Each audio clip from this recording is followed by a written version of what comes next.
اور سکون پتہ ہے کیا ہے؟ اکیلے بیٹھ کر رب سے گفتگو کرنا۔ اب ڈر بس اللہ کو کھونے سے لگتا ہے۔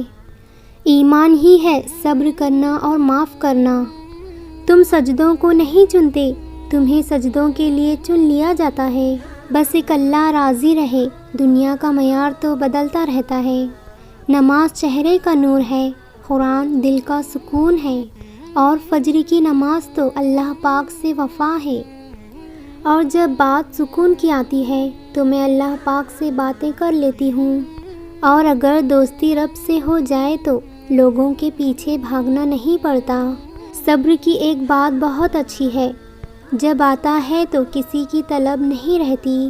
پھر یوں ہوا صبر کا دامن تھام کر ہم اتنا چلے کہ فاصلے حیران رہ گئے۔ جب انسان اپنے رب پر اس قدر تک بھروسہ کر لیتا ہے کہ اس کے علاوہ کوئی بھی اس کی ضرورت پوری کرنے والا نہیں، تو اللہ بھی اپنے بندے کو مایوس نہیں لوٹاتا۔ بارش میں اتنی بوندیں نہیں برستی جتنی سجدے میں سر رکھنے سے رحمتیں برستی ہیں۔ تہجد کے سجدوں کا دگنا صلہ مل گیا، میں کیا مانگوں مجھے تو خدا مل گیا۔ تہجد تو عشق کی نماز ہے۔ اللہ کہتا ہے میں تمہارا غمان ہوں، اور تم جیسا سوچو گے اللہ کو ویسے ہی پاؤ گے۔